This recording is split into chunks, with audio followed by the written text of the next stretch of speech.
Ladies and gentlemen, yes, this is your favorite show, Sports Unfolded, with your favorite hosts, Eric and Ron.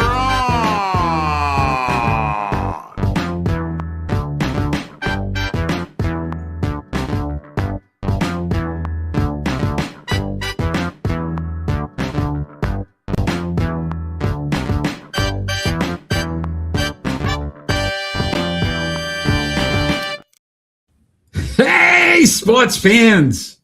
Welcome to the best sports podcast on the planet, Sports Unfolded, where we cover all of this week's top stories. I am your host, Eric. Main man right over there, Ron. How are you tonight? I am doing quite well. I'm ready to go. I'm fired You up. know already on Fired up. Olaf. I don't know. He's got a little bit of something going on. You're missing an H there, buddy. But obviously, if you are joining us live tonight, we'd love to talk to you. We got a lot to talk about, lot to cover. Manny, thank you for joining as well. No, I'm not. All right. With that, Ron, it's going to be a fun show tonight. I could already tell. I do want to thank those that help continue to allow us to grow and have thousands of ears and eyes on us. So if we could start off with our good friends there in Providence, Rhode Island. Tonight's show is brought to you by Sprout Co-working. For all your co-working needs, large or small, visit sproutcoworking.com. Also want to thank WDJY FM Dallas, Georgia, 99.1 for putting us on every Saturday at 1 p.m. Thank you for the support. As well as our good friends here in Southeast Connecticut, S6E13 Public Access Channel 12. Every Tuesday night at 10 p.m. Thank you for your support as well. And obviously, all our fans that are already joining us live, we appreciate you. So we're gonna actually go off on a little side note here. Some breaking news has just come out. So we're gonna well, hold on. Let me see. I mean, this is the best I probably have.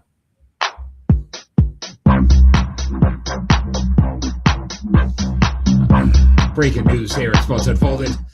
That reminds me of the Club Hell days.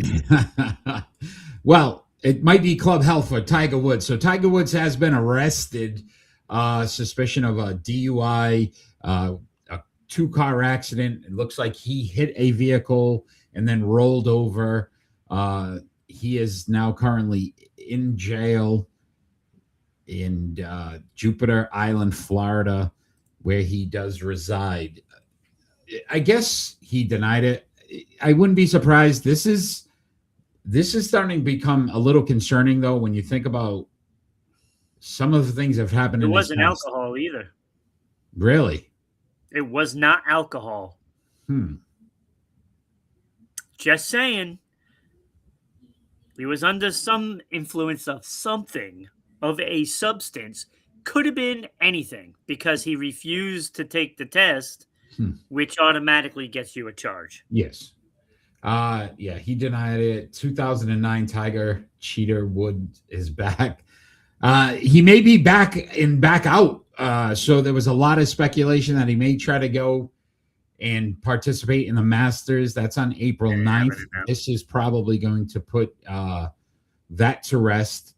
Oh, he's going to be hurt tomorrow. And you think about it. He just is recovering from a ruptured Achilles, another back surgery. This isn't going to help that, besides the legal issues that could arise from it. Is it safe to say, Ron, and I guess we look up to some of these athletes.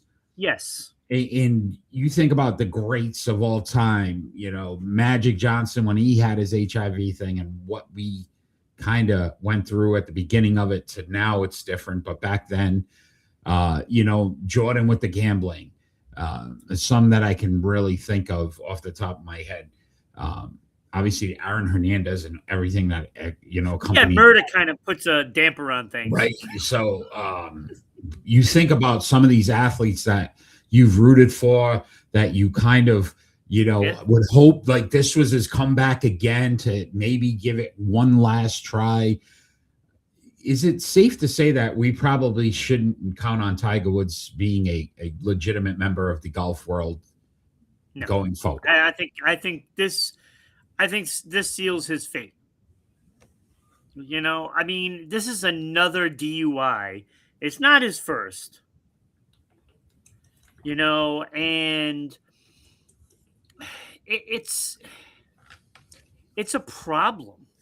I mean, he's got a problem, and I don't know what it is. My guess, it could be painkillers. I wouldn't doubt it. I mean, you think about all of the injuries, the leg, the back. Now you got the Achilles.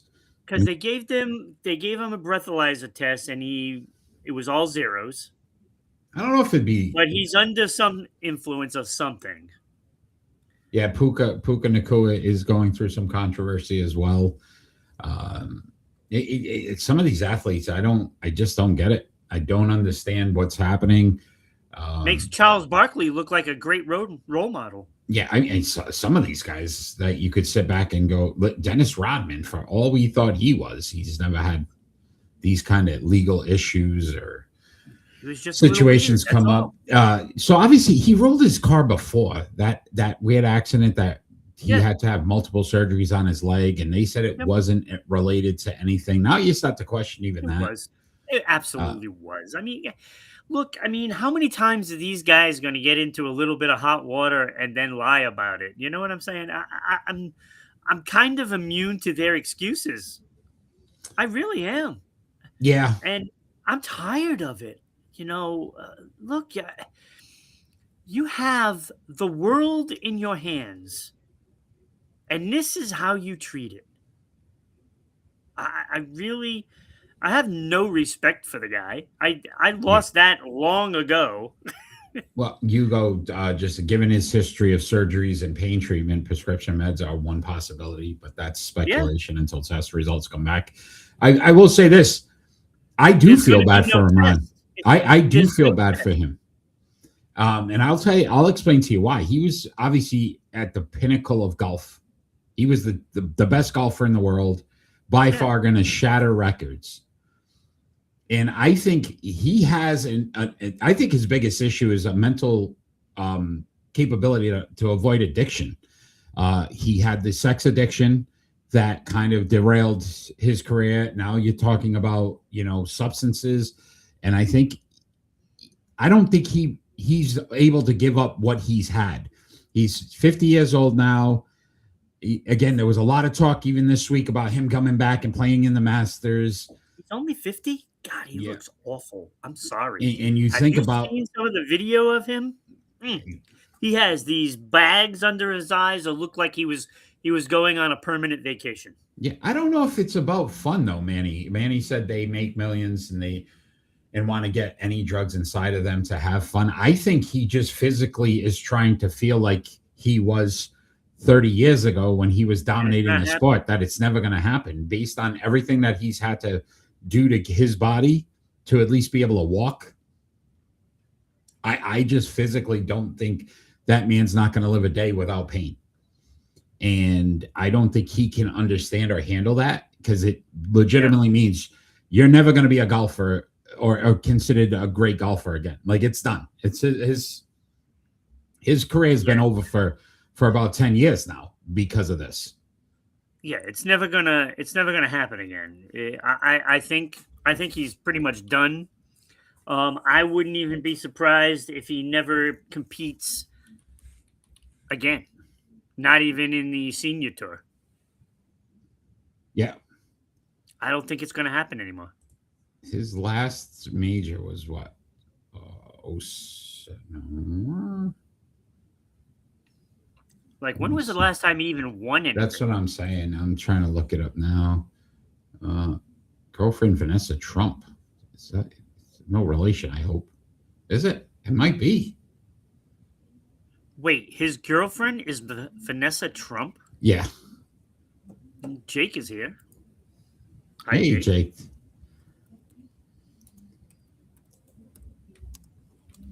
There's no way. Could it be? I don't know, but that's what I'm reading right now. 15 of all his major wins. Let's see. His last majors win was 2019 Masters. So 7 years ago. And I just don't think. So Vanessa Trump is the ex-wife of Donald Trump Jr. Hey, look at that. So it keeps it in the family. Look at this. Yeah, Jake's here. Thank you. Danny, how do you respond to the email? Okay. Hugo has ads. Wood's gonna run for office in a couple of years because he's dating a Trump. He may, I don't know. She kept the Trump name, so you never know. I guess we'll end on this. It's all speculation on everything that's transpired today. It happened about 4 hours ago. So I'm sure there'll be more to come out in this story. It's just sad to see an athlete who was considered one of the greatest athletes of all time. He was up there with the Jordans, and absolutely was, Ron. In the golf world, he was considered the greatest golfer of all time. He still hasn't beaten the number one guy. He was considered his injuries. I don't care if he's considered that. I didn't say he's considered today. He was considered at the time the greatest golfer of all time. And then all these things happened, and his career and where it's gone has drastically changed over the last 20 years. Right down a drain is where it went. It's a shame because he was a great athlete. He really was. All right. Tiger Woods arrested in Jupiter, Florida. I'm sorry, but I can't put a golfer as one of the greatest. I can't. He dominated the sport. I didn't say he didn't. It was, you know what? I could compare if you were going to parallel the careers, Mike Tyson. Mike Tyson was considered one of the greatest boxers of all time. And then he just fell apart. And when he fell, it fell hard. Tiger Woods, the greatest golfer of all time, but when he fell, fell hard. But I still see, I consider Mike Tyson a great athlete. Happy Gilmore is the greatest. I don't consider a golfer a great athlete. The way he dominated the sport. I'm just saying. People feared him. It's like a bowler. I'm not going to put a bowler as an athlete. People feared him, and if you can create that much buzz with guys that play professionally, you're considered one of the greats. I don't look at which sport it is. I'm not saying that. I'm just we could say baseball's not as intense as a football player, or basketball is not as intense as a football player. Hockey's not. Yeah, but those sports you really need to be athletic. I mean, let's face it. You put John Daly on a golf course, he's going to do okay. He didn't though. Did John Daly dominate? He didn't dominate. No, but he's still not an athlete. Tiger was probably one of the first guys that you physically. He worked out physically. He looked different than every golfer out there because he changed the way you looked at the sport. Yeah, I agree with that. So that part of it, that's what you're saying. He was an athlete. And if you want to go golf in 18 holes, I'm telling you, it's not the easiest thing to do. I've done it before. Okay, it's not easy. It isn't. To me, it was kind of easy. Sure. Okay. All right. Let's move on because there is some other news happening this week. But I will say the NCAA Sweet 16, what a run this has been. This has been a really good tournament, really fun. We're going to talk about the men. I am keeping an eye on the UConn women's game right now. They are up. They were up by 8 at the half. But the weekend's here for the Sweet 16. We had a couple games last night. Arizona dominated Arkansas. Really interesting. 109 to 88. It was not close. Yeah. John Calipari's worst loss in the tournament ever. Yeah. So the fact that Darius Acuff Jr. is considered maybe an NBA lottery pick, he couldn't do enough to keep them in Zona looks good. They really good. They were one of the teams early in the year that we kind of put up there and said they would be a contender. They're playing like it now in the tournament. Yeah, I looking at it now, I was originally thinking Duke was the team to beat. I think Arizona is Arizona. There's because a couple of they're teams they're like that. making a statement in every game. Yeah. Um, They're not taking anybody for granted. And they are just on the verge of routing everybody. yeah. In one of the tightest games yesterday, that Purdue Texas matchup, Purdue winning on a last second tip, Yeah, 0.7 seconds left on the clock. Texas had taken out their 7-footer, which possibly could have helped at least either box out or make the shot difficult. yeah. I don't know why you do that, but Yeah, fun team, Purdue. They're scrappy. yep. So again, another team that I will say is interesting to look at. Nobody's Illinois, talking about the other one though. yeah, The Iowa Illinois, game. yeah, Illinois is defeating Houston. Yeah. Talk about a deep. Houston was considered probably one of the best defensive Yeah, teams in the NCAA, and they got shut down. Illinois went on a 17-0 run, and basically it was too much for Houston to come back with. In Houston, last season's runner-up. So again, now they're out after the Sweet 16. It's not easy to repeat. It's not easy to get back. And Houston fell flat on their face last night. But you did mention the other game, Iowa at Nebraska. Versus Nebraska, 77-71. The big point of this game was less than a minute left. Nebraska, 4 players on the court, Ron. and it was a great game. Yeah. It was a great game. And then I'm like, how do you leave this guy wide open? And then they were talking about 4 players on the court. And I'm like, how does a coach mess this up? How? That is, they're all talking about refs should have told. No, that is 100% the coach's fault. 100%. You came out of a timeout with that. Multiple coaches, right? There was opportunities. You got enough assistants to say, hey, look, there's 2 guys coming off and nobody went back on. It's definitely an odd. I don't know if that was the ultimate factor. They were already down by 3, but it doesn't help when you can't even get a defensive stop because you didn't have a play covered because there wasn't enough guys on the court.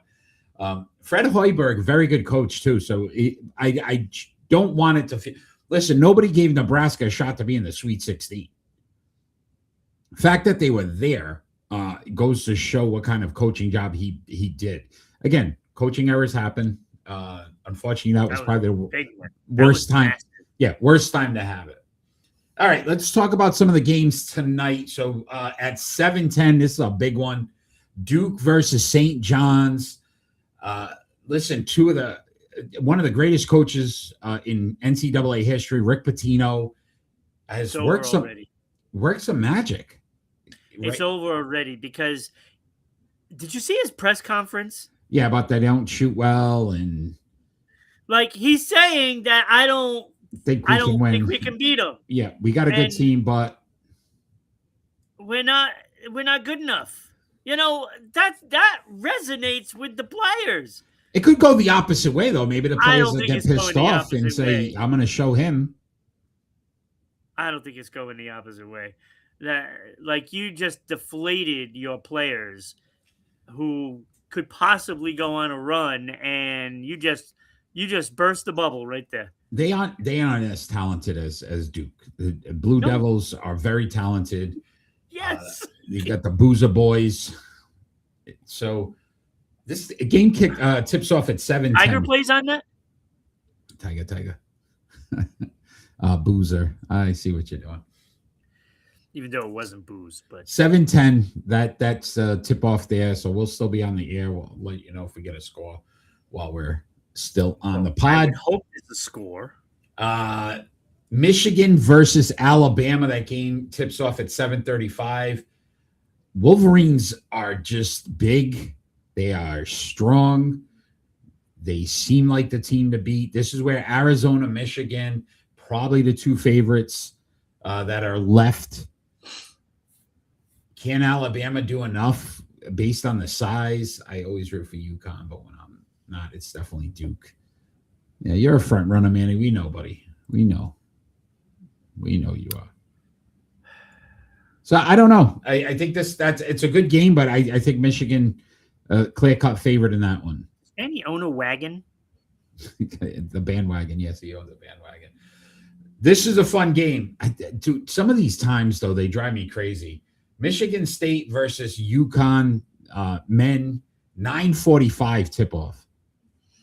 I just right, but these are two fun coaches. Tom Izzo, Dan Hurley, old school coaches. Some people were like, you got to be a little kinder to the players, softer to the players, right? These guys tell the players as it is. And they're proving that you can still win doing it. This will be a fun game. This will be two teams that are going to battle each other to the very end. So I think that's going to be a fun game tonight. It'll be a fun game that the East Coast won't watch. Yeah, you watch the first half and then be like, okay, it's midnight. I'm done. UConn ladies up by 12. The first half doesn't matter. Yeah. UConn ladies are up by 12 right now. Over who? North Carolina. Oh. Iowa State versus Tennessee. That's a 10-10 tip-off on the East Coast. Iowa State, the Cyclones have won both games by an average of over 20 points. They beat Kentucky, which they weren't favored. This Iowa State team very quietly is under the radar. Could surprise somebody. They could make a surprise here. And I think they've already surprised teams. Yeah, I think this is an easy. I hate saying it that way, but I think it's an easier matchup for them against Tennessee that they should be able to win this game and get to the Elite Eight. Yeah. Lowest seed left. What, Iowa? Is it Iowa? No. Who was the lowest seed left? What was the 9th seed? I wrote it down, didn't I? Maybe not. I thought I did. I think it is Iowa. 9th. I think Iowa's the 9th seed. Did you just say Tennessee? Are you from Tennessee? Because you're the only 10 I see. Hey, Manny, does that line work still with the ladies? Does that still work with the ladies? Wait, are you saying that ever worked for you? I'm not saying it didn't. Could have worked for me. Yeah, I think it is. Yeah, Iowa's the lowest seed left in the tournament. Great. So not a lot of Cinderellas this year. No. Right? It's been top seeds, top 3 to 5. A couple of ones still left with Michigan and Arizona. I don't know. That part of it, you always want one of those double-digit seeds to still be alive right now, and none of them are. Yeah, that's what makes it fun. Yeah, a little different this year. A little different. It's like going to Vegas and just letting it ride every single bit, right? It's like you win. It's like, all right, let it ride, and then everybody's cheering and cheering, and then you lose it all. And then you finally lose, and then everybody's all disappointed. And then everybody walks away. It was so close. You're a loser. Oh, man. All right. So I guess we'll see next week where we're at. We'll have a Final Four. Yeah. Final Four. All right. Let's talk some NFL. This is a story, my friend. It is a story. Tom Brady, possible return to the NFL was discussed with the league.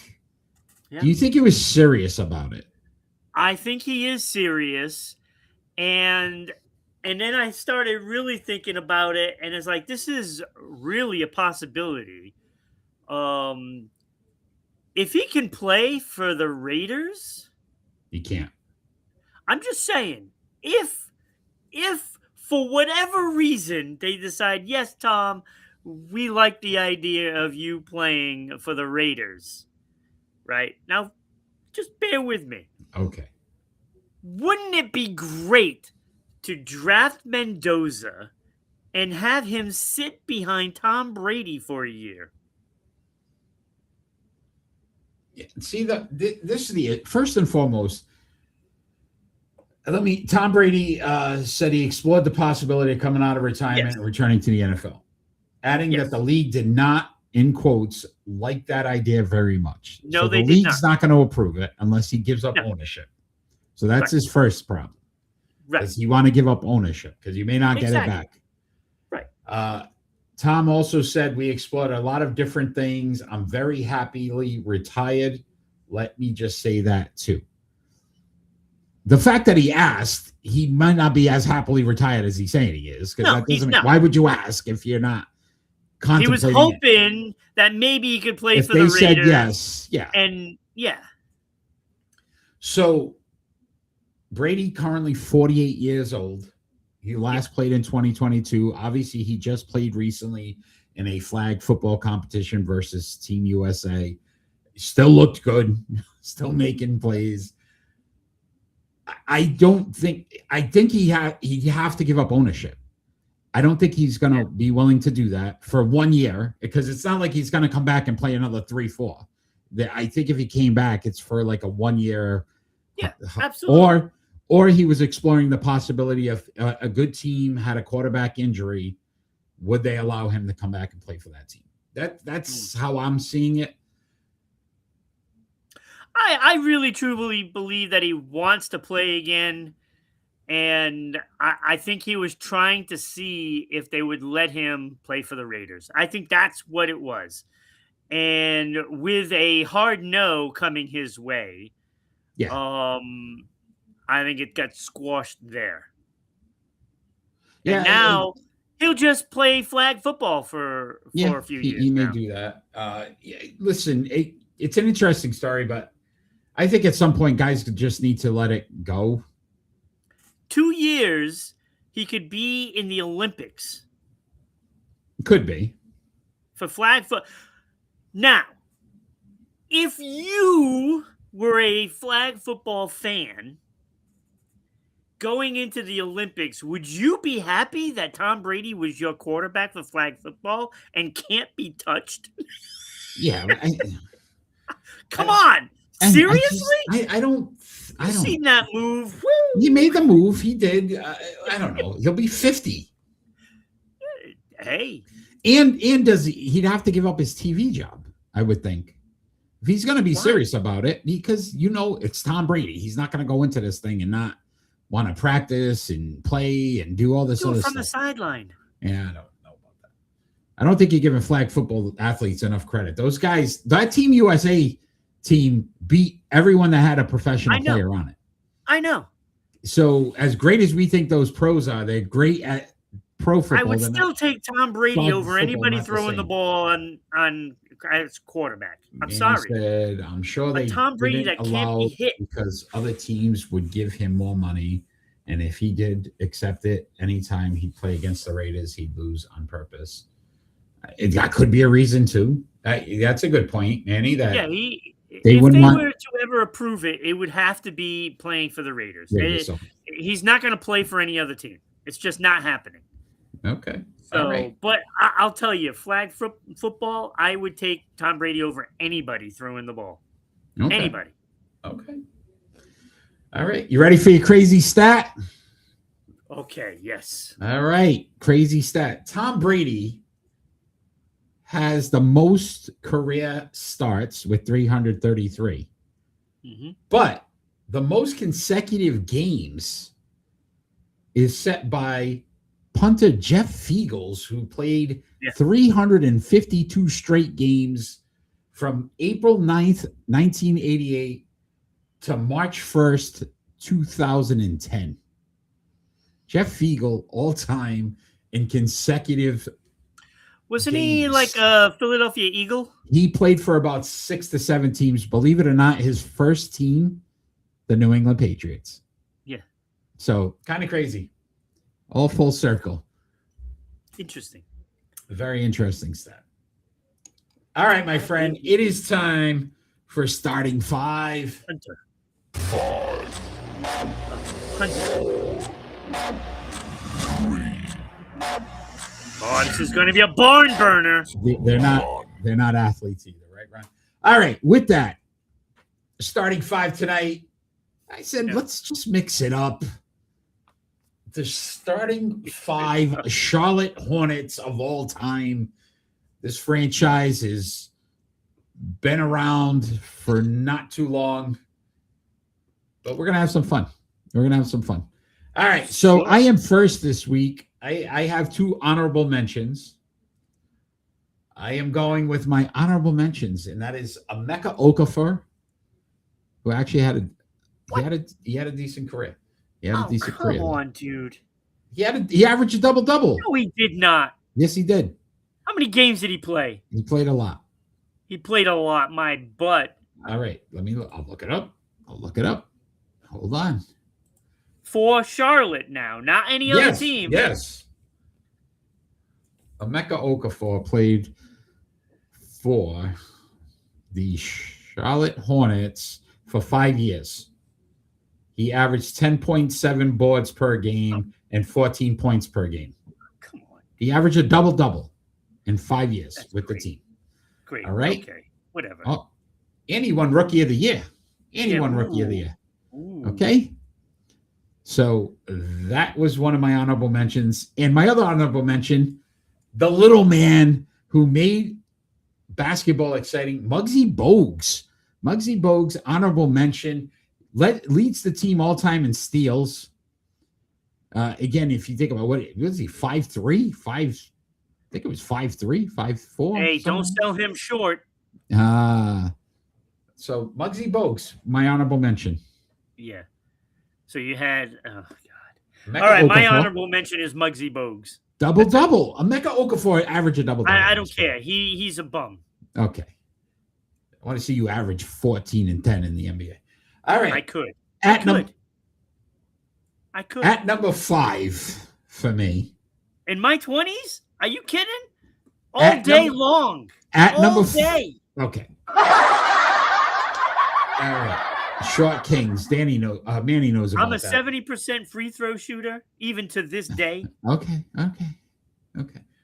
At number 5 for me, the man who actually probably produced one of the best basketball players of all time, but he was one of their top players. Del Curry played in the most games. For a minute there, I thought you were going to say something else.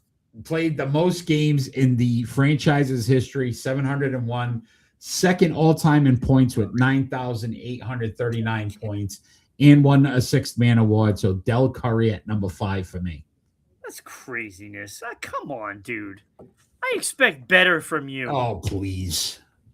Del Curry isn't even good enough to be an honorable mention. Guy played 701 games and barely got any points. The all-time leader in games. You got to give him credit for that. Yeah, you got to give him credit. Yeah, because he's played so many games. For the Hornets. Yes, he did. Give me a break. Okay. My number 5 is LaMelo Ball, and he's number 5 because he actually has a shot at moving up this list because there isn't anybody really solid on this franchise. I would go with what ifs. I like it. What ifs versus facts. I got you. His facts are averaging 20.8 points, which is 6 more than Del Curry, 5.7 boards per game, which is 3 more than Del Curry, and 7.3 assists, which is 5 more than Del Curry. Way better of a player. LaMelo Ball should be in there. 295. So when he plays another 400 games for the Charlotte Hornets. He already has more points than Del Curry's career. No, he has not. Close. It's Del close. Curry's second all-time in points. That just goes to show you how bad Charlotte has been. Okay, so let's not get crazy here. You're getting a little crazy. You're out of control right now. No, it's not crazy. The franchise sucks. He needs another 4,000 points to pass him. 2 years. 2 more years. And All right. LOL. Even though I hate the Ball family, he's a good piece of the. He's a good piece, but he's not one of the top 5 all time yet. Yeah, he is. Anyway, at number 4. At number 4, the man who leads the team all time in points per game, Glenn Rice, 23.5 points per game. I can't. I'm Two-time disgusted All with you NBA. right now. I'm Two-time, disgusted with you right now. two-time All NBA, and a 3-time All Star. Glenn Rice, number 4. Number 4, Glenn Rice. Disgusted. Okay. It is disgusting that Okay. you're putting this list together, and it is asinine. Sure. My number 4 is Alonzo Mourning, and I don't care what you say on this team. He is the 4th. 21.3 points, 10 boards, a double-double. Yep. 2 All-Stars. Yep. And that's as far as it went with Alonzo Mourning. So he deserves to be in the 3 years. list, Yep. but he does not deserve to be higher than that. Played 3 years, with them. Yeah. How'd they let him go, which was crazy.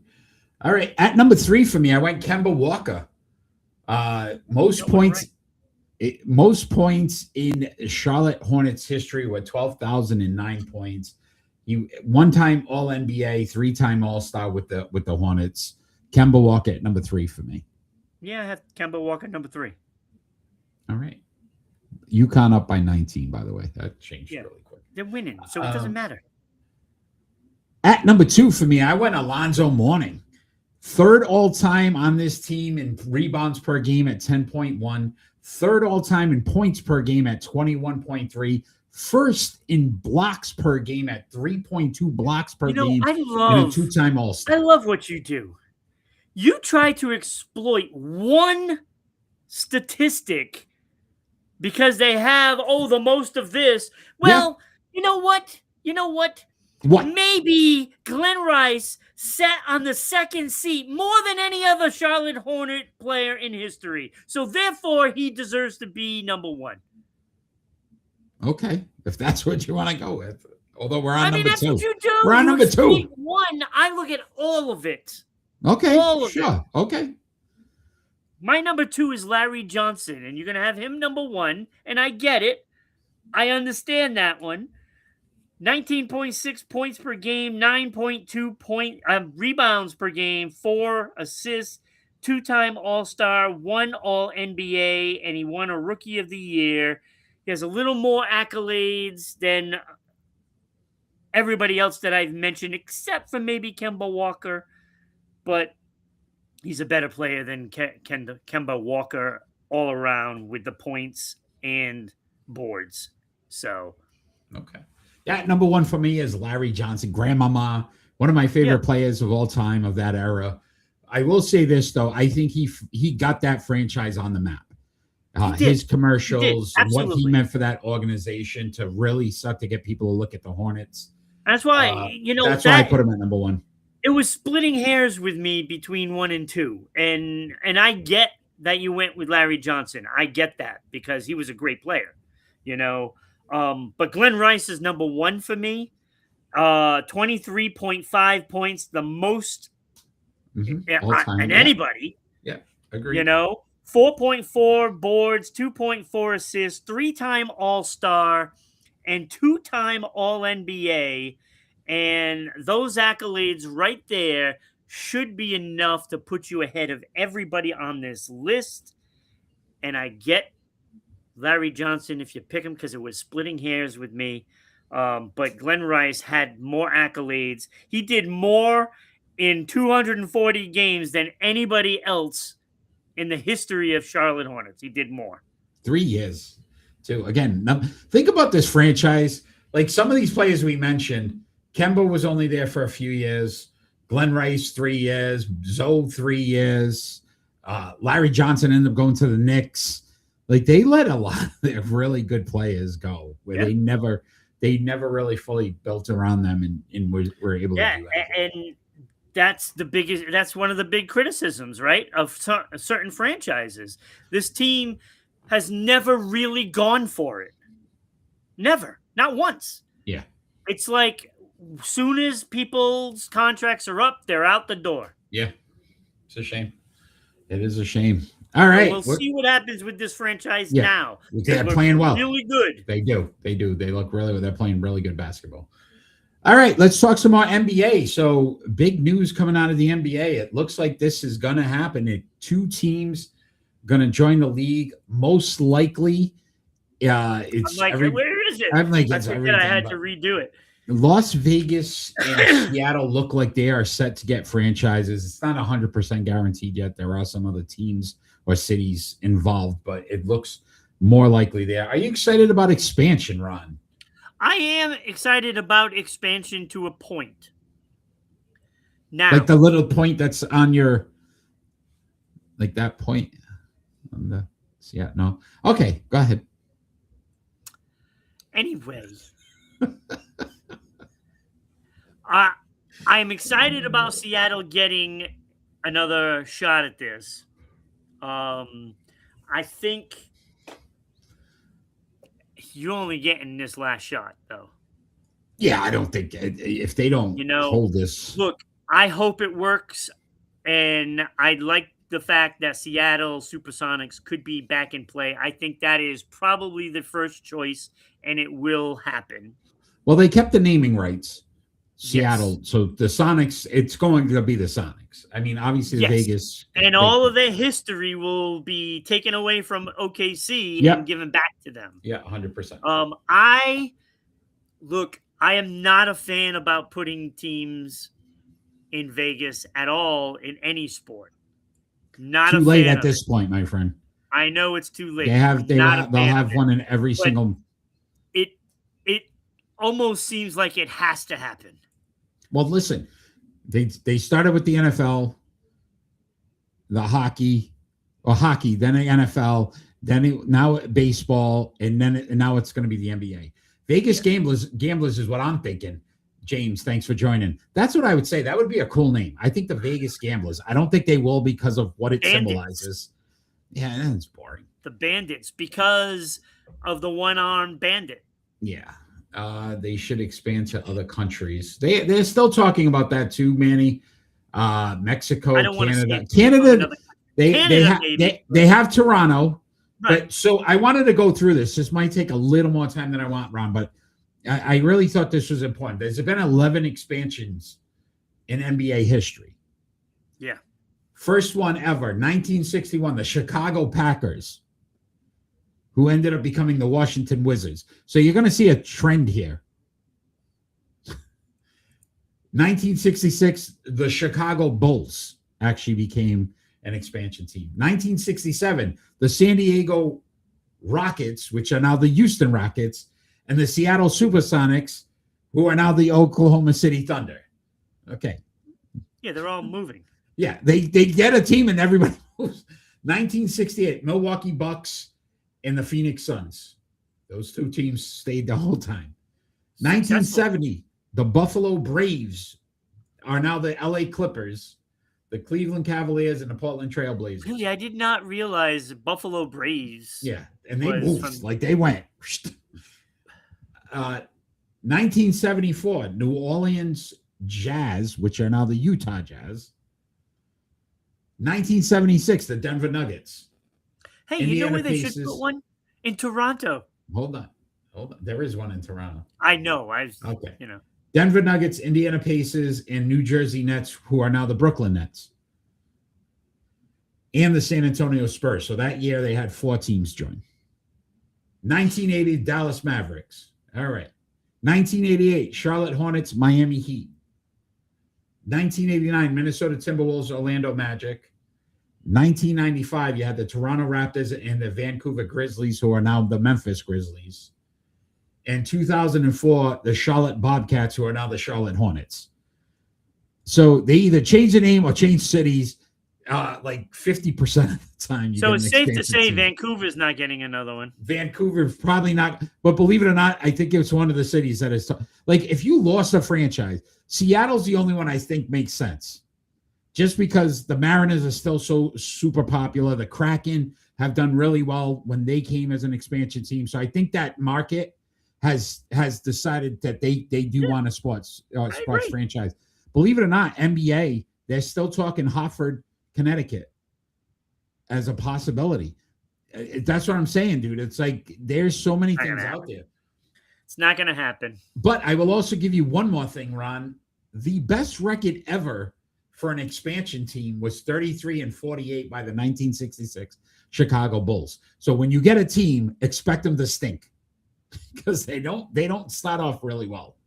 It's very rare that they start off well. So it's something you got to think about it. OKC was not good for a while, and a lot of draft picks, a lot of picks that finally worked themselves out to where they are today.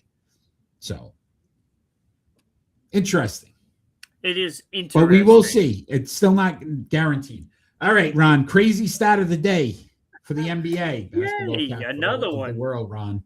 Connecticut does need a team. Springfield, because that's what they're trying to say. It's in between Springfield and Hartford. They're talking some areas in that vicinity, so they're both cities.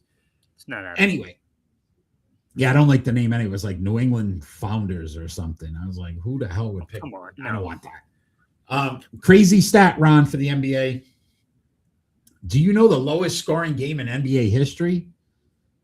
It was in 1950 between the Detroit Pistons and the Minneapolis Lakers. The Pistons won the game 19-18. Imagine watching that. Wait, game. That's a basketball game? That was a basket. 19-18.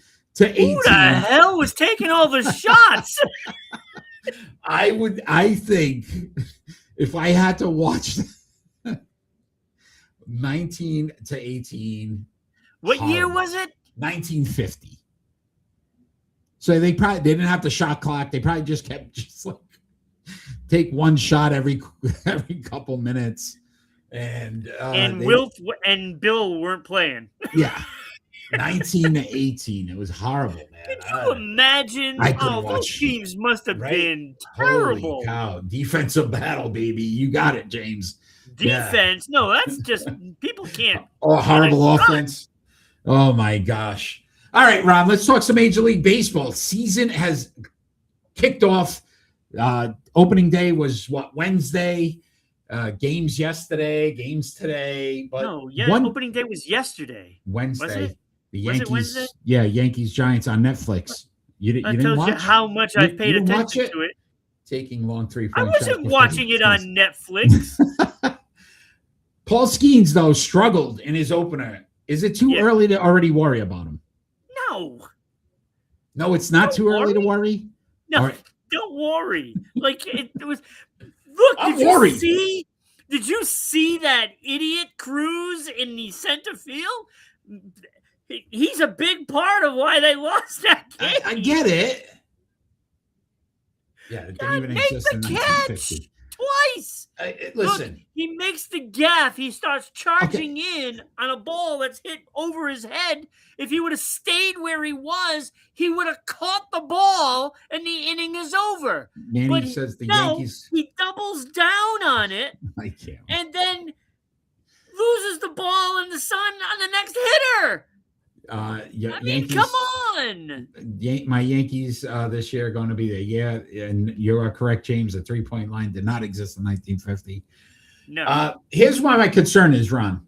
He got pulled before the first inning ended. Right. But he had already given up 4 hits, 5 runs, 2 walks, a strikeout, and hit a batter. So it wasn't like you somehow they didn't call those errors. They should have been all unearned. Do you want to know what his ERA is right now? Doesn't matter. Do you want to know, though? 67.50. Yeah. Wow. Look, it doesn't matter. Wow. Next outing, he comes in, he goes 6 shutout innings. He says he feels fine. It's then back to normal. Yeah. He says he feels fine. It doesn't matter. It's not his fault they lost that game. It was game. nice to get it out of the way, but I will say this. Did the Team USA, the World Baseball Classic, possibly throw him off a little bit? Could have been, used differently. So he, kind of messed up his, his mojo. routine. Yeah, his mojo. I don't know. I'm not worried to the point. I will say this. His next start, Ron, though, is super. His next – Scuba looked great. His next start, though, for Skeens is super important. Yeah. Because you have to see that he's got it out of his head. I know who's not going to play center field when he goes out there the next time. Right. Get over that for a second. I can't get over it. It was bad. If Skeens struggles again in a second game, what do you think happens? do you start to think mentally? You think about Oh, they some trade guys. him. You remember Chuck Knobloch? He Yes, started I to have remember errors yeah. throwing from second to first. Well, he was not that great of a player anyway. I'm just saying, once mentally something gets in your head, if Yes, he I know doesn't that. come back out and just dominates, there may be questions in his own mind like, is something wrong? Is something off? Am I not as No, good as I am? because did you see his interview after the game? Yeah, he He's seemed like, fine. "Oh, Yeah. I pitched great. I thought I was doing Yeah. really well." You know, and he probably was. And you know, big errors cause big problems. Well, and again, not being called errors. Okay, is you a want my big opinion then? He should have asked to get out of Pittsburgh altogether. Because the team they build around him is always going to be this way. Yeah. He was 10-10 last year with a 1.9 I know. ERA. It was ridiculous. It's It's a joke. insulting for It's a a team joke. to put a team around him like that. Yeah, It is. it's just absolutely asinine. Anyway, Ron, crazy stat for you. Your friend Barry Bonds. Oh, Jesus. You do this. You do this just to set me off because He was a former Pittsburgh Pirate. He was a former Pittsburgh Pirate. So, but you'll love this stat because this is a crazy stat. Yeah. Barry Bonds has more intentional walks in his career. He had 688 intentional walks. The entire Tampa Bay Rays franchise is only at 685. He had more intentional walks than an entire franchise has had in their career. That's insane. Funny. That is insane. That is pretty funny. Like, holy cow. You know, I thought you were going to say he has 7 lockers lined with some certain cream in his lockers. I just found that to be absolute. How did the Rays have less intentional walks for the entire franchise than Barry Bonds had in his career? Because the Tampa Bay Rays have never really had like that potent of a lineup. Isn't it crazy? So, that's how bad that is. You think about it. I mean, like, who are you going to walk? Who are you intentionally walking that has ever played for Tampa Bay that you're so scared of? If they get 3 this year, though, they tie him. So we'll keep our eyes out for that one. I'm not sure they'll get 3. We'll keep our eyes out for that one. Sure they'll get 3. That's one of those stats we want to watch. Ron, before we get into our split decisions, can we thank our good friends there in Providence, Rhode Island? I suppose we could, Eric. Today's show is brought to you by the once new 990 WBOB radio page, offering links to your favorite Providence shows, including yours truly, Sports Unfolded, and the Bryant Bulldog Sports Hour. UConn up by 20. He calls a timeout because they turned over the ball. You got to love Gino Ariema. All right. It is time for What are you doing out there? We should be up by 40 by now.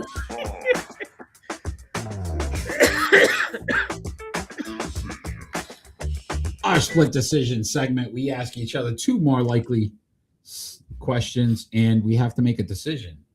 I told you I was fired up today. I am first tonight. So we're going to start off with some hockey, Ron, for you. Who is more likely to finish first in points? Connor McDavid or Nikita Kucherov? They're both at 121 points on the season with about, let's say, 10, 11 games left. Who's going to finish with the number 1 in points? And now Hedman out, Kucherov might have to do even more. I'm going to say Connor McDavid. You've been riding his jock for the entire season. Connor McJesus is probably going to get the points leader. Okay. I just think the competition that he faces is not as good as the competition that Tampa Bay has been facing. You know, the Eastern Conference has been playing playoff hockey for a month already. Yeah, pretty much. Like, it is a dogfight. And you have to be on your game every single game. And out west, okay, there are some suspect defenses out west. Okay. All right. So Connor McDavid. Connor McDavid. About a week and a half. What do we got? Like 2 weeks left of the season? 2.5, I believe. Yeah. They're on the 9 to 11 games left. So we'll find out soon enough. All right. Your first split decision. All right. We just talked of baseball, so I might as well do that one. Who is more likely to win National League Cy Young? Okay. Paul Skeens, Mm-hmm. Yoshi Yamamoto, Shohei Ohtani, or Chris Sanchez? Who the hell's Chris Sanchez? Who does he pitch for? I don't even know who that guy is. Chris Sanchez, I'm gonna not put in there because I'm not gonna throw you the lifeline either. Holy cow, Chris Sanchez! I'm gonna look him up. Look it up. Look it up. Because you got me on this one. It's not a name I've heard before. Is it Christopher? Yes, okay. Christopher Sanchez. All right, got it. For the Phillies. Hugo is picking Chris Sanchez. What he 13-5 last year. Year 2.50 ERA. 200 innings. How many strikeouts? 202. Hugo also has Twitch ads. He gets that a lot. We are rich because of Hugo, so thank you, Hugo. No more ads. He flipped. Bounced. Oh, come on, YouTube. Keep it running at least so we can get those ad revenues. So Sanchez looks good. Yoshi, just because I love the name. By the way, Super Mario movie Galaxy comes out this week. I'm so excited. I already got my tickets. Because Wednesday. Yoshi's in it. That's why I'm going. I am getting Yoshi the popcorn bucket. They're coming out with a popcorn bucket. Yes, I want to get that too. So I'm getting Skeens didn't start off hot. I'm not sure. I don't think, as crazy as it sounds, I don't think Ohtani's going to pitch as much as they think he is. Like, I think at some point that he wants to do both. He wants to pitch 200-some innings. I think the Dodgers Cy Young Award. Yeah, I don't know. I would go with Yoshi just because I think the Dodgers are going to dominate, and I think he's going to have a good year. So I'm going with Yoshi. Skeens, I think, again, if he bounces back, Star Fox is in it, they're saying as well. Yeah, and I just don't feel like they're going to make Ohtani. I know he wants to, but I think at some point they're going to say his bat is too vital. So that's my opinion. Yoshi. Wait a minute. His bat is too vital in that lineup? At some point, you're going to want his out, and they still going to score like 10 runs a game. You're looking at a 50 home run season again. And I don't know if I'd want to take him out every fifth day to pitch. It's instant offense for you. I don't know. That's my opinion. All right. I'm sure they have to take him out. Your second split decision. Which free agent wide receiver is more likely to sign next? Juwan Jennings, formerly of the San Francisco 49ers, Stephon Diggs, formerly of the New England Patriots, or Deebo Samuel, former Washington Commander. Who's going to sign next? Probably the three best wide receivers still left out there for free agents. I'm going to say Deebo. I think Deebo's the oldest, though. Or he's right up there with Diggs. Jennings is the youngest of the three. Mm-hmm. Okay, so Deebo. Deebo didn't play well. He didn't play well when he left San Francisco. Well, I think he's going to sign for less, and it's going to be for, it's going to be for a team that has a new quarterback. Okay. So not the Pittsburgh Steelers. I don't think he's going to get the money he wants, and he's going to have to settle. He'll probably sign a 1-year contract. Okay. All right. Your second split decision. We're going to stay in the NFL. It was nice seeing the Brady's to Diggs pass Hugo. It's Brady's to Diggs. Maybe. Nah. The Las Vegas Raiders. Oh, yeah, there we go, buddy. I like the conspiracy theory. Go ahead. Draft coming up next month. NFL draft, yes. We'll be Live during the draft of the first round. So all you guys out there, make sure you join us that day. So 26th, I believe it is. 26th, April 26th, 7:45. All right. What team is more likely to draft quarterback Ty Simpson? Ooh, it's a good question. Mendoza's going first. We believe, yes. 99.9. Right. Got it. Who is going to draft Ty Simpson? Crimson Tide. New York Jets. Arizona Cardinals. Cleveland Browns. Or New Orleans Saints. So, I heard a crazy thing. Cleveland restructured Myles Garrett's contract to make him more tradable. I don't think they're going to go after a quarterback this year because I think they're going to just try to stock up some draft picks. They're going to stink next year. Their goal is to just suck. It's the only way I can say it. Because if you trade Myles Garrett, the best suck anyway, so suck more. Because you're going to possibly trade Myles Garrett. They said by reworking the contract, it makes it more likely they could trade him. So I think Cleveland's out. I think the Saints, I can't remember the kid's name now, but they're starting quarterback. They liked him. The rookie. Show, right? Yeah, Show something. Yeah. Schoff. I think it was Show. I think Schoff. Shafe. Yeah, I know. Anyway, I think they like him. I think they're going to try to see if this kid's legitimate. So I don't see them going. So that leaves the Jets and the Cardinals. I don't think the Jets are going to do it. I think they're going to just ride Geno for a year or two. I think everybody's looking at next year because next year they're saying there's possibility of 8 to 9 quarterbacks that could be possible NFL talent.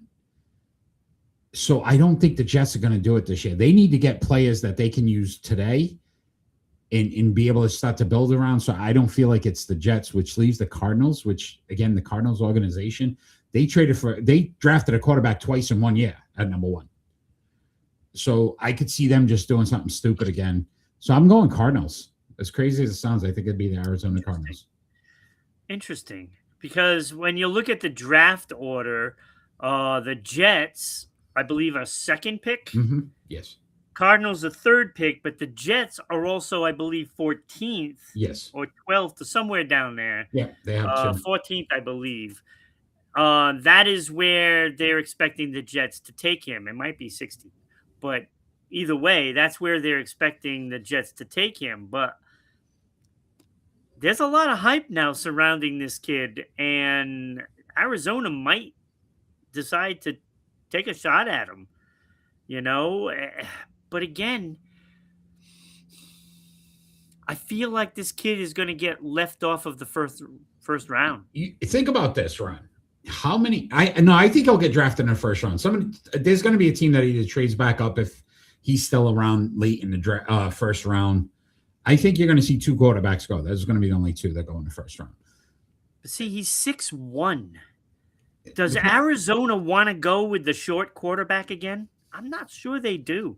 You may be right on that aspect, but I also see the Jets trying to just say, listen, we got to get offensive linemen. We got to get some corners now. We've got to get those are high picks where those guys should be able to stop for you for 5 to 10 years if you draft. There's a lot of edge rushers out there that are in this draft. So I can't see them doing it, and that's why I say the Cardinals are the only one that makes sense. Cleveland's gonna if this Myles Garrett trade happens, Cleveland's definitely just grabbing. They'll probably grab the water boy from friggin' San Diego State University as one of their draft picks. Thinking about this, I think Pittsburgh takes him. And that's a possibility too. Listen, no Aaron Rodgers. Who knows? He still hasn't signed. That could be Kirk Cousins still out there. There's going to be a team that probably picks him up, and it might be that. And I would take a shot at that too. I ain't gonna give I would him probably like say $50 million or anything like that. But if I draft Simpson, right? Maybe Kirk Cousin goes to Arizona and he's that guy the bridge to try to help. yeah, no, that makes so- sense. It could be, I mean, there's a lot of possibilities still. But join us live for the NFL draft. We will definitely talk through each pick. We'll have some fun. Hopefully, everybody that's on. I know a lot of football fans. We out have there. a great time during that. Yo, guys, I gotta head out. All right, my friend. Thank you for joining, Hugo. Send Ron your picks after if you get a chance. All right, let's talk some NHL. This is an interesting story coming out of Tampa Bay. Victor Hedman is taking a leave of absence from the Tampa Bay Lightning. Should this be concerning based on the fact that the playoffs are right around the corner here? The postseason is you can smell it. If I'm Tampa Bay, I'm a little nervous because he's had a lot of injuries this year. And these are personal issues that he's leaving for. To me, this sounds like he's thinking of retiring. Yeah, I thought the same thing, right? Like, this is because he's had such a rough year with injuries. He's played only 17 games this year. And he's had one injury after another. And I don't know, this to me, it is him leaving the team and he's contemplating stopping his career. And to me, it is screaming that. Yeah, I he's agree. 35. They've got 11 games before the playoffs. Yeah. Right? So if he is not back in 11 games, then you start to really question, is he just done? Yeah. And to your point, the team's being very secretive about it, which is, in all fairness to him, his privacy. We don't know. It could be something that is serious. Yeah, it might be. But it doesn't sound to to your point. Battled a ton of injuries this year. He's 17 seasons or something in the NHL. Your body. He might have just broken down, and he just feels like he can't compete at the level he wants to. Yeah, that's a good possibility, Ron. So I think that's the main reason. I think he's contemplating it. Yeah, they haven't really had him all year, so it's a good team without him. With him, you expect a long playoff run. Yeah, he's played 33 games this year. 1 goal, 16 assists. Oh, yeah, it was 17 points he had, not 17 games. Yeah. So, again, it's a shame because he's a great player. He's a great player. But what a hell top 10 defenseman of all time. And I know that sounds, it's only top 10, but I mean, you got defensemen like Bobby Orr and Paul Coffey and Lidstrom, and so top 10 is really good. So, I mean, I would take him over Chara. Yeah. Crazy stat time. Oh, looking forward to it. I might have to get some graphics for crazy stat. All right, crazy stat time. And I'm probably going to hack this guy's name because that's what I do. Boy. But do you know who Bill Mosineko is? Mosienko. Moisineko. Okay. Bill Moisineko. He scored 3 goals in 21 seconds in 1952. It is the fastest hat trick in the history of the NHL. Yes. How does that even happen? That is face-off slap shot. One-timer. Face-off, one-timer. It's also a time where goalies aren't wearing masks. I don't care. Dude, 21 seconds? Like, the puck literally had to go from the face-off to you in, 7 seconds each. Yeah. If it's 21 seconds, you only have 7 seconds to score. It had to be a one-timer off a face-off. 3? That's pretty bad. Find out who the goalie was. That's the next thing. But 3 goals in 21 seconds, the all-time fastest hat trick in NHL history. Yeah, That that would never happen today. No, that is a crazy stat, dude. That is. Two goals, yes. 3, no. Hell no. I just wow. Because if after you get the 2 goals in 14 seconds, somebody's knocking you on. I mean, I would think that the other team, once it goes to that player, they're mauling him. That's what I'm saying. Somebody knocking him on his ass. There's no way he was playing a little league team. He might have been. We got to find this out. Holy Toledo. With my luck, it's probably against the Bruins. It probably was. Montreal versus Boston. It's got to be. Fastest goal in Stanley Cup. So, oh, man. All right, Ron. Let's move on to our pick and roll. It's time for pick and roll. This is a hell of a list, by the way. UConn won by 21. Ladies are advancing to the Elite Eight. Wow, I'm stunned. I know you were. I know you were. All right, so episode 13 years ago in 2013. This all worked out for us. These were players from the NHL draft, and there's some good names here: Nathan MacKinnon, Alexander Barkov, Seth Jones, Elias Lindholm, Bo Horvat, Jake Ginsel, and Josh Morrissey. And we are going to rank them from 7 to 1. These were some great players here. And let me tell you, this draft is one of the best drafts ever. It really was, because some of these guys were like third rounders. There's like, I don't know, 12 to 15 other players that are in that draft that are very good hockey players. Yeah. No, it was a really good draft. All right. So at number 7 for me, I went Bo Horvat. 299 goals, 314 assists, 613 points in his career, minus 62. I didn't like that. 46 game-winning goals, but no accolades at all. So then at number 6, I went Seth Jones, who had 105 goals, 361 assists, 466 points. You're like, Eric, that's horrible. It's worse. Minus 141, that's worse. 21 goals again, game-winning goals, that's worse.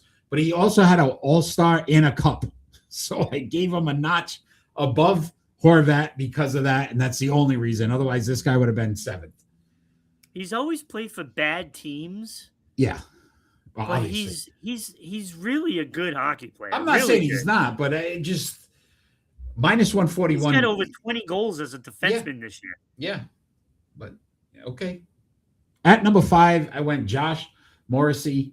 92 goals, 330 assists, so 422 points, a plus 89, really good. 19 game-winning goals, but no accolades.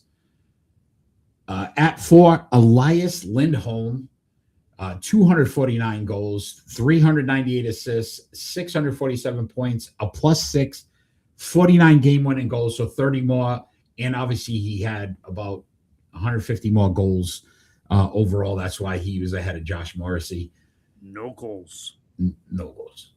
At number 3, Jake Gensel, 301 goals, 346 assists, 647 points, a plus 98, 41 game-winning goals, and he won a cup. At number 2, Alexander Barkov, 286 goals, 496 assists, so 782 points, a plus 124. 52 game-winning goals. He won 3 Selkies, a Clancy, a Bing, and 2 cups. Phenomenal player. But this guy was number 1, hands down. There's not even anybody close. Nate MacKinnon, 415 goals, 717 assists, 1,132 points. That's more than a point a game for him. Plus 229 for his career. That's phenomenal. 76 game-winning goals, a 4-time All-Star, a Calder, a Bing, a Hart, a Pearson, and I believe he'll get his 2nd cup this year. He's got 1 cup so far. So Nate MacKinnon, by far, cream of the crop of this group. Yeah. There's some good guys in there. But I'll tell you, that's pretty good. Eric. I got to give you credit for that. There was only one difference, and it's probably because I'm maybe a little sore. Okay. But number 7, definitely Bo Horvat. I mean he's a good hockey player, but it hasn't materialized in anything. Yeah. And to me, you gotta be able to have a team that follows your lead, and when your lead is a minus 62, No bueno. nobody's following you. And then of course number 6, I have Seth Jones. And he does have that Stanley Cup and an All Star. Um, I mean, he's a good hockey player, and the numbers really don't do him justice. But he is a defenseman, and that's pretty good numbers for a defenseman, even though it's on bad teams. The plus minus is horrible. But everywhere he goes, whether he's on a bad team or not, he plays against the best players in the league. So you're gonna give up goals if your team is bad. Mhm. After that, I have Elias Lindholm at number 5. Mostly, I mean, he doesn't have accolades, and he's only a +6 for his career, and he's a -5 this season, by the way, Oh wow. in Boston. So that's why I'm a little sore. They overpaid for this guy, and he really hasn't done much for the Bruins. I mean, he's been okay. I think he's got 43 points this year, but that is not a number 1 center in my book. Agreed. Not a number 1 center. He was much better elsewhere. So I'm a little sore. Okay. It makes sense. But I put Josh Morrissey ahead of him. He's a defenseman, and he's putting up pretty good numbers as a defenseman. Plus 89, 19 game-winning goals, 422 points in 729 games. I mean, he plays the number 1 role in Winnipeg, and they're not very good this year, but he's still putting up the good numbers despite that. So it's been a lot of mistakes by the other players on defense. But I think he's still a better player than Lindholm in my book. Being a defenseman, I'll take him. Number 3, like you have Jake Gensel. I'm glad we added him late. Mm-hmm. He deserved to be on there. Drafted in the 3rd round, so it's like he kind of gets buried. But his numbers are phenomenal. 301 goals, 346 assists, 647 points in 671 games. So it's pretty even. He's a balanced goal scorer. Mm-hmm. So he can take care of his own end. Plus 98 and 41 game winners. He has a Stanley Cup. That was better than everybody that was underneath him, but he couldn't match up to the other 2 guys. Mm-hmm. I have Barkov also at number 2. Great player. I'd love to have him on my team. He is Florida's version of Patrice Bergeron. It's like the same player, except Barkov is a little bigger. He's a little bigger. He will never get pushed off the puck for any reason. But 286 goals, and those almost, well, he's at 446 assists. I mean, that's a lot of assists. He has been 496, yeah. Big part. 496. Yeah, I couldn't read my writing. Big part of what they've done in Barkov. I mean, Barkov set the standard for that franchise, and bringing over Tkachuk kind of sealed the deal. And that culture really was started with Barkov, and Tkachuk kind of made it, his own. But 52 game winners. He came up big all the time. 2 Stanley Cups, a Lady Bing, 3 Selkie Awards, and a King Clancy. So defensively, he's great. Face-offs, I mean, every aspect of the game. Like I said, he is basically a larger Patrice Bergeron. But number one by far, like That's some breaking news. Another stratosphere. I got some breaking news. Connecticut Nate- Sun have been sold. Wait, what? The Connecticut Sun have been sold. The WNBA franchise is relocating to Houston. Oh, what the? Wait, didn't they just have a franchise?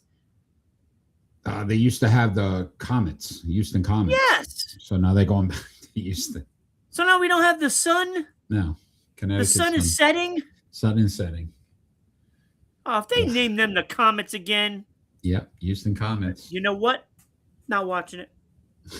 I'm done. I'm done with You're sports. done with the WNBA? Okay. I'm done. All right. Sorry to break They're forcing me to go back to baseball. It's going to happen. Baseball? Unbelievable. I like the sun. Yeah, I've been to a bunch of games. So, all right. Just You're number one. So Sorry. Nate McKinnon is number one by far. I mean, plus 229 for his career so far. I mean, this guy is just phenomenal. He might. I mean, he's going to end up with well over 1,500 points. He might hit 2,000. I mean, what a career. All right, that's my top. That's just terrible. I'm trying to see if when 2027. So they're going to finish this season out, and then next year they will be in Houston. So if you're a Suns fan, this is like the Oakland A's fans now. We're going to have to just like stun them. James, they're going to play this season in Connecticut. Next season they will be in Houston. So, yeah. Yeah, we can't have bleep in Connecticut, Manny. You're right, bleep. We'll just leave it at that. If you're watching, you can see the bad word. I'm not going to say it because we are on the radio as well. All right, Ron. It is, it is devastating. It stinks. Let us bring up I can't sing the song whenever we talk about the Connecticut Sun. Yeah. So let's talk some Hall of Fame nominees. You're all thrown off. I feel like you single-handedly are just voting over and over again. So Marcel Dion and Bonnie Blair recently inducted into the Sports Unfolded Hall of Fame. So check that out on the Sports Unfolded Hall of Fame website. But we are conducting some new polling for golf. Jack Nicklaus, Tom Watson, Gary Player, Fuzzy Zeller, and Lee Trevino. You can scan this QR code right here, right now. Jack Nicklaus leading. Not a lot of votes. Not a lot of votes, though. Only 4 votes for golf. So we need to get some voting in. Vote for the golf. Jack Nicklaus currently leading 3-1 in the golf. Fuzzy, I voted for Fuzzy. All right. Well, do it up, James, because scan that QR code and you can cast your votes for your player. Yes, James. Vote for Fuzzy. Yes. We're on the Fuzzy bandwagon here. We'll see. And for baseball, again, you could scan this QR code right here, right now to bring it to the site. I'm going to be so pissed. Randy Johnson, Greg Maddux, Tom Glavine, Kevin Brown, and Roger Clemens, all up for induction into the Sports Unfolded Hall of Fame. 24 votes so far on. Randy Johnson is cleaning house. He is up 54%. Greg Maddux, dude. I like Greg Maddux out of all of these guys. Kevin Brown, the only one not to receive a vote. Greg Maddux and Roger Clemens tied at 21%. Tom Glavine Tom Clavin, my brain, 4%. I am a little messed up with this Connecticut Sun thing. I'm really I can't believe Tom Glavine actually has votes in this. He had 1 vote. You got to vote. Oh.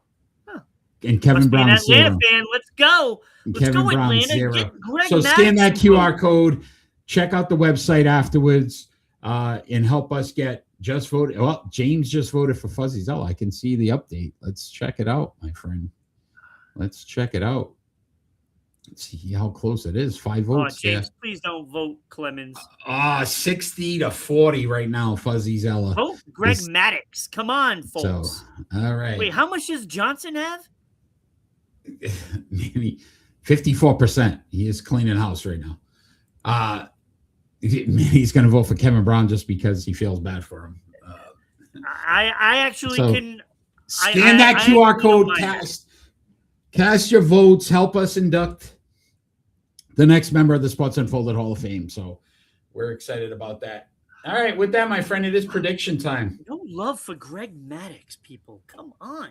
It is prediction time. And last week, wins like every Gold Glove a pitcher can get. There was a stat, and I almost put that as the crazy stat, and I should probably not say it because if I say it, I can't use it, but I might do it again.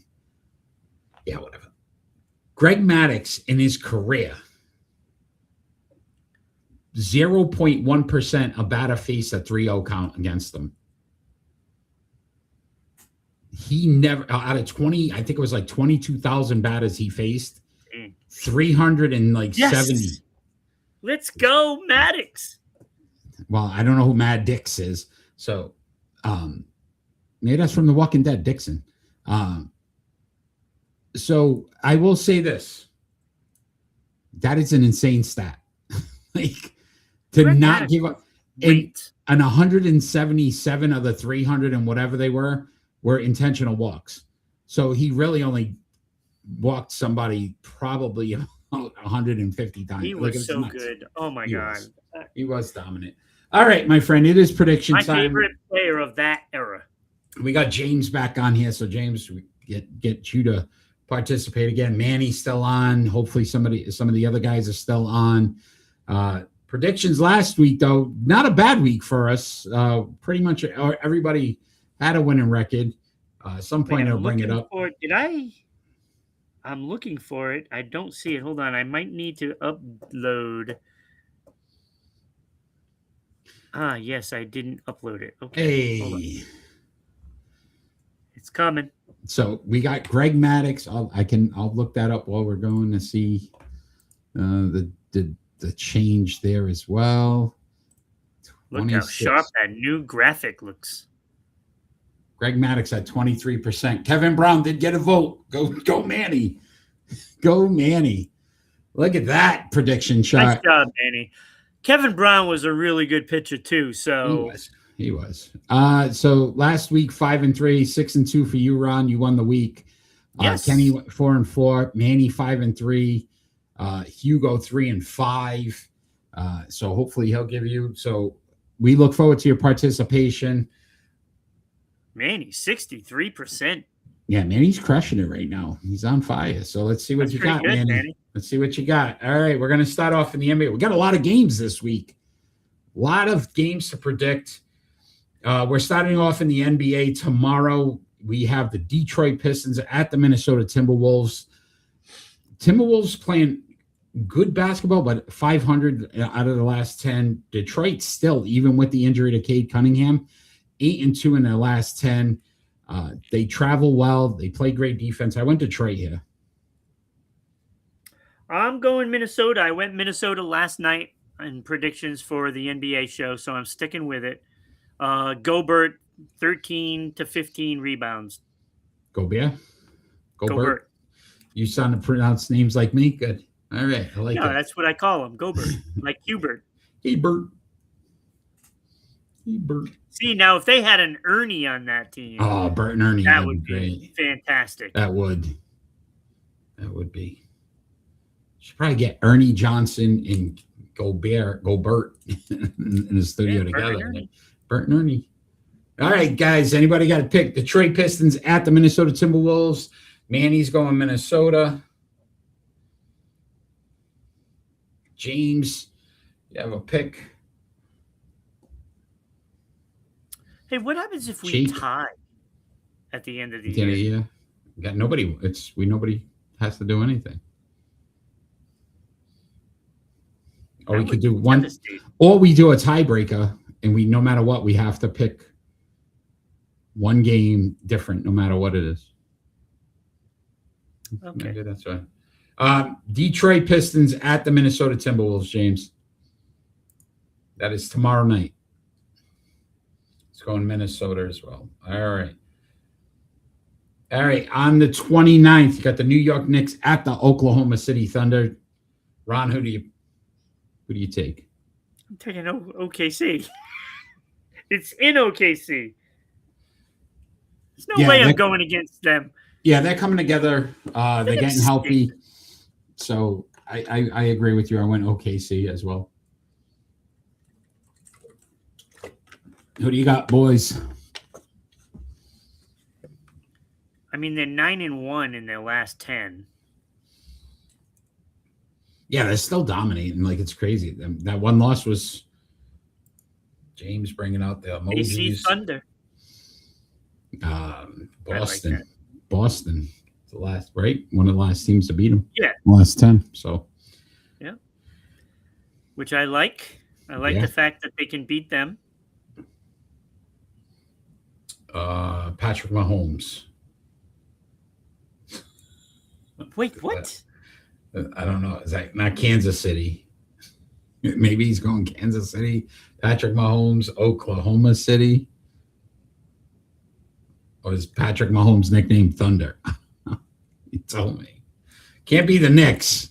That has no reference to the Knicks, Manny. Well, it could be Patrick Ewing. Oh. So now we don't know who he's voting, who he's picking. Now you really messed me up. We're going to assume it's OKC, Manny. Should never assume. You know what they say? Yeah, but Patrick Mahomes, what does that have to do with OKC? Kansas City. I got maybe Oklahoma City. That's all I came up with. I don't know. All right. I'm going to leave it blank, Manny. If you come back with a Knicks at Thunder, who you taking? All right. On the 30th, Ron, you got the Boston Celtics. OKC. Okay. What makes it? KC. See, KC, Kansas City. Okay. See? All right. You got to think like Manny, which isn't easy to do sometimes. No, that's not easy to do. Yeah. On March 30th, you have the Boston Celtics. How is he in the lead? I don't know. Boston Celtics at the Atlanta Hawks. Hawks are playing really good basketball. Yes. And they've actually, the funny thing is they've beaten Boston twice in Boston, but they lost the only other matchup in Atlanta. So I'm going Boston because I think they play better in Boston than they do Atlanta. So I went Boston. Yeah, I'm going Boston too. I just think they're a better team. I wasn't really listening. I heard KC. That at least makes sense, man. Because we were like, what is he talking about? Patrick Mahomes.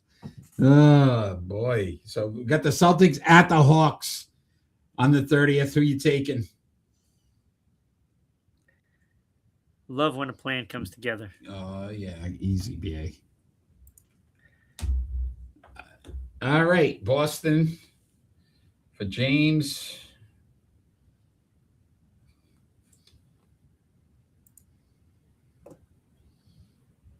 Knicks, only time I'm rooting against the Celtics, and I'm gambling because you guys know All right, Manny, slow down. Shut off all the bachata you got going on around the house right now, because I need you to hear that the game is the Boston Celtics at the Atlanta Hawks. Nothing to do with New York, my friend. That was the game prior. Manny's struggling tonight.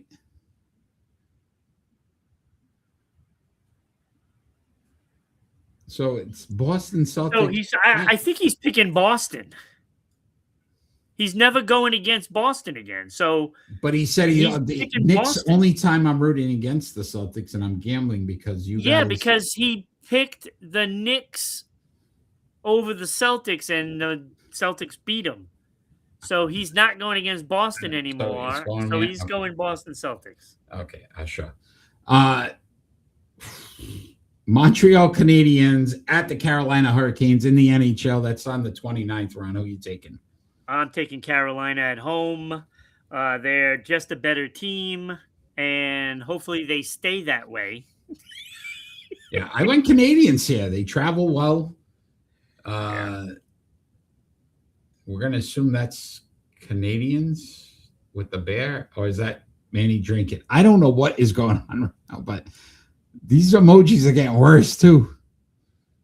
Wait, how does that have to do with Hurricanes Montreal. or Montreal? All right, James went Montreal. Manny's cleaning his room for the baby. Oh, that's right. Having to get everything ready. He's due this week. Congratulations. Oh.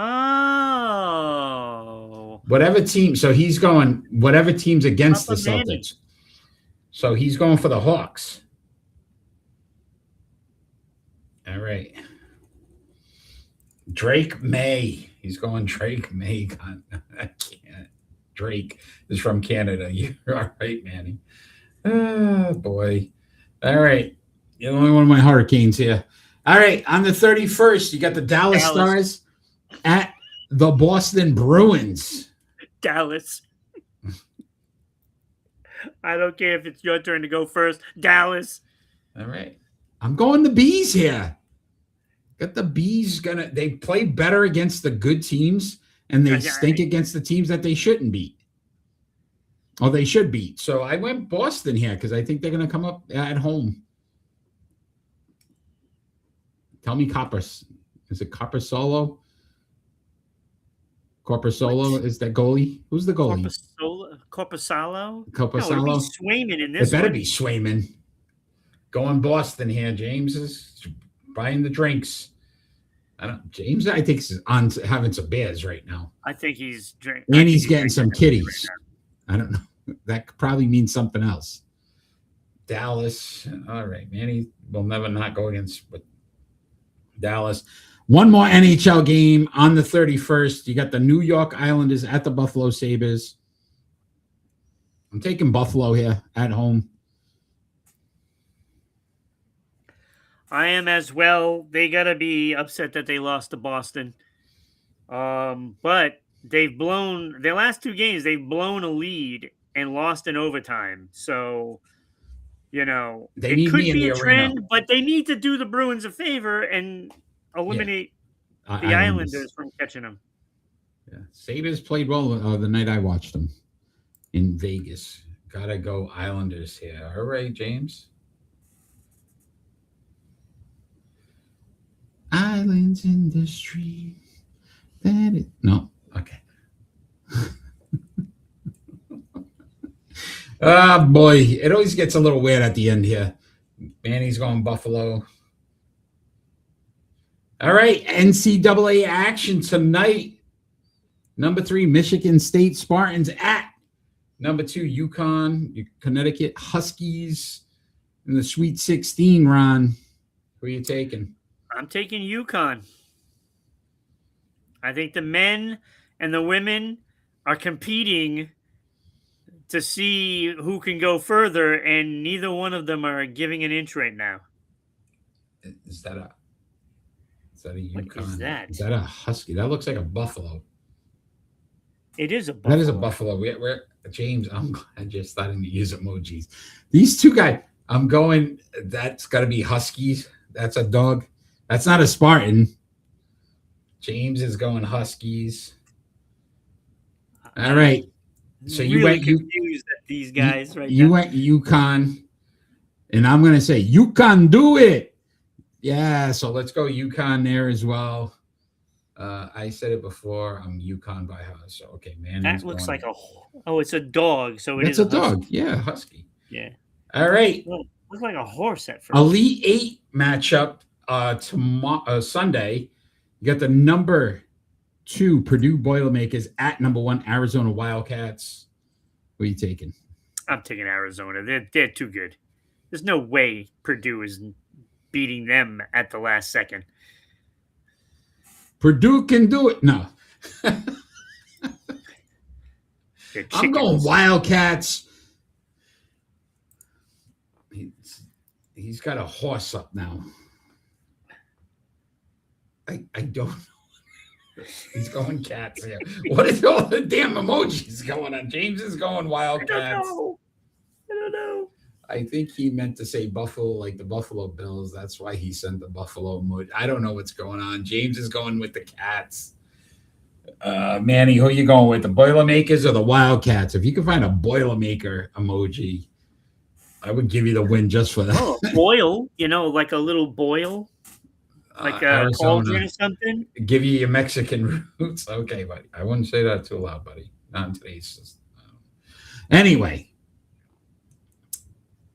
Also, in the women's side, number 3, Duke Blue Devils at number 2, LSU Tigers. That game is tonight. I'm going LSU here. I like the Tigers. Yeah, I'm going to go LSU as well. There's probably a similar thing with the Duke men and women. I think the women come up short this time. Okay.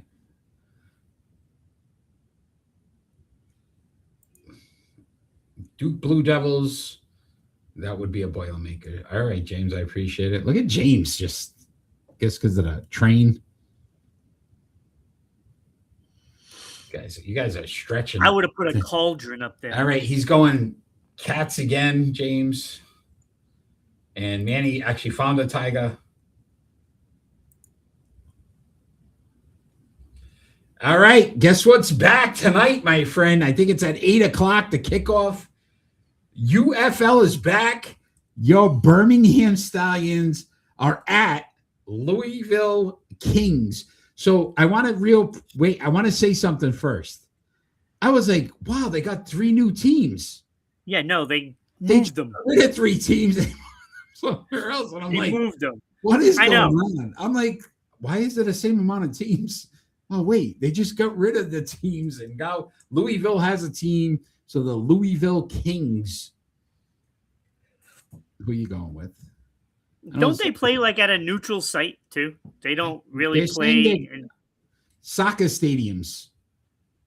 So I think they may actually have like an actual Louisville soccer stadium. Okay. So you're going with... I'm not going against my Italian Stallions. Going Stallions here. James going Stallions. Somebody's got a Rocky Balboa. Hey, yo. That would be a good one too. He did the Tiger, and now he's how's his Tiger look different than Manny's Tiger? Well, I don't know. Manny's going. That's kind of weird. All right, we bombed on our NASCAR last week. Broke the streak, I guess. I still had the highest finish. How is Tyler Reddick? He won another race last. I know. Like it's man's won 4 of what 7? Yeah. So I'm like, holy crap. So we got the Cookout 400 in Martinsville. We need a top 5 driver, Ron. Who are you taking? I'm gonna go with Ryan Blaney. He's won there before. I was either gonna go him or Denny Hamlin. But I think Ryan Blaney has been racing better than Hamlin this year, so I'm going Blaney. I also had Blaney, so that bodes well for us. It's either going to be really good or really bad. Really bad. Well, really I got a feeling we're going to pick a top 5 driver here. I think he's going to win it. James is going with the hot hand here. Tyler Reddick. It's a good Can pick. he do it again? If he does it again, they might start testing his cars. I'm telling you right now. I'm starting to think, how's this even possible? Something. How's that possible? 4 out of 7 already. Yeah, that's craziness. I don't know. Those are Richard Petty stats. It's crazy. Right there. Absolutely nuts. All right. That is predictions. Tune in next week. See how you did. This. A snake. Does he have a snake? I don't know. I think he's just throwing emojis. He's just having some fun. Maybe a king cobra. No hate, Eric, but I'm not really into NASCAR. But Ron has a better stat than you in CASCAR, so that's why I'm going with his driver. Yeah, Not Manny, this year. keep going. Not this Keep year. Manny, keep cleaning your room because we both picked the same driver this week. So right. I mean, are you going with his driver or my driver? I don't know, Manny, but I will give you this. I'll let you have his driver. So Manny went with Ryan Blaney. So I will. Deep down, we all know Tyler Reddick is just going to win every race. James nailed this one. We're just too afraid to pick it every week. Snake maybe means Ford Cobra. Okay. I don't know what's going on. Ron, it is ending our show. And with the end of our show means we have our final thoughts. And our final thoughts don't necessarily have to be anything sports related. It could be about anything happening in the world today. I am first this week, so I will give you my final thought.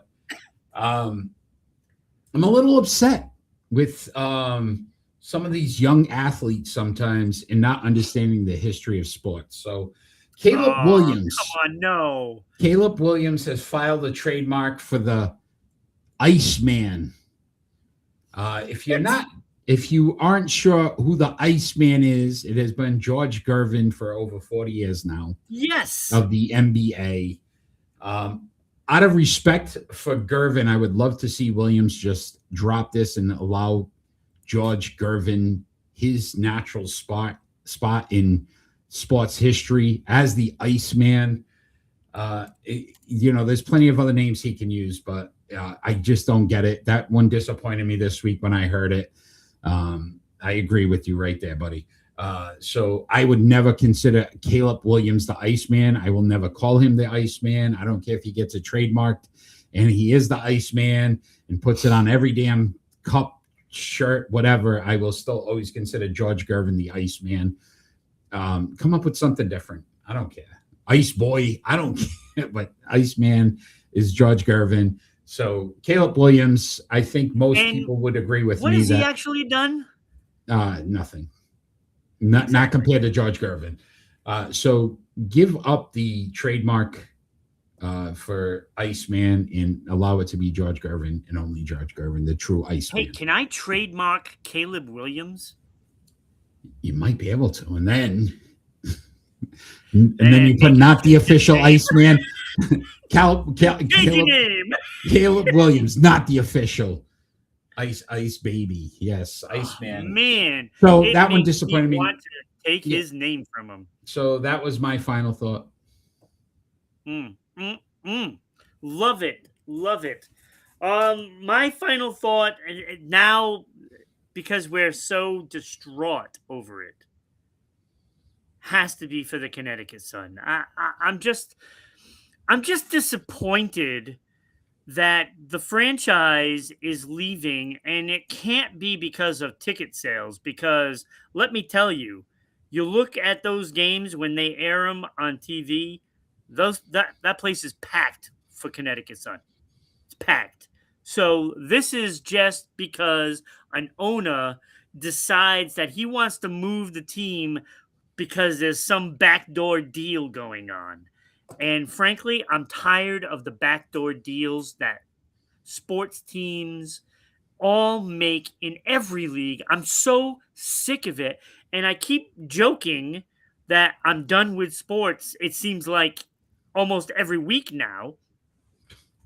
But there's going to be a time where people just turn their nose up at sports and decide, you know what? It's too much already. It is too much. And I'm fed up. I'm sick of the NFL. I'm sick of MLB. I'm sick of the NBA. And now they're ruining probably the better basketball games, in the country, because WNBA games are much better than NBA games. And now they're going to start taking that away from us too. Mm-hmm. So I'm just disgusted in sports.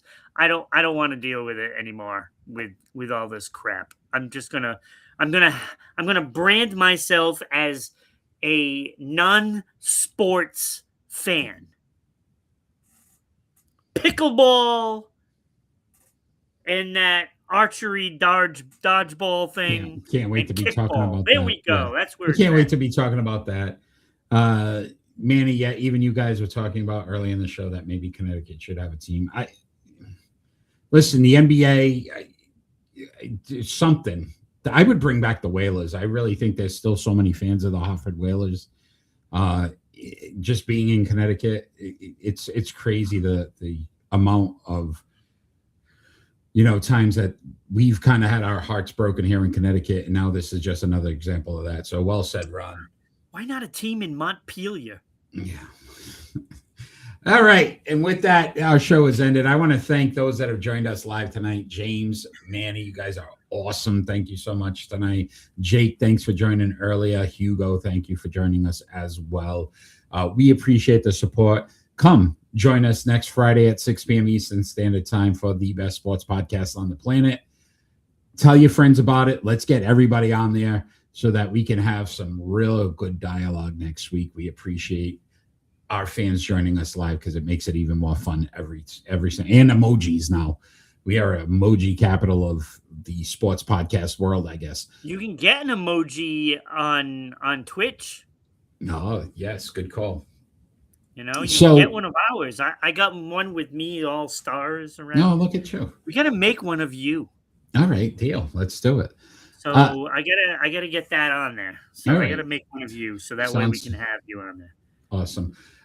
With that, again, check out all our social media platforms. Like, share, follow. We appreciate the support there as well. Check out a lot of stuff on Facebook right now, Twitter, TikTok, for Sports Unfolded. So we're continuing to grow there as well. Ron, thank you as always. I've appreciated good show tonight. We had fun. And I always say we want one thing to happen in this world, and someday it will. Let's get peace on earth. Have a great night, everybody.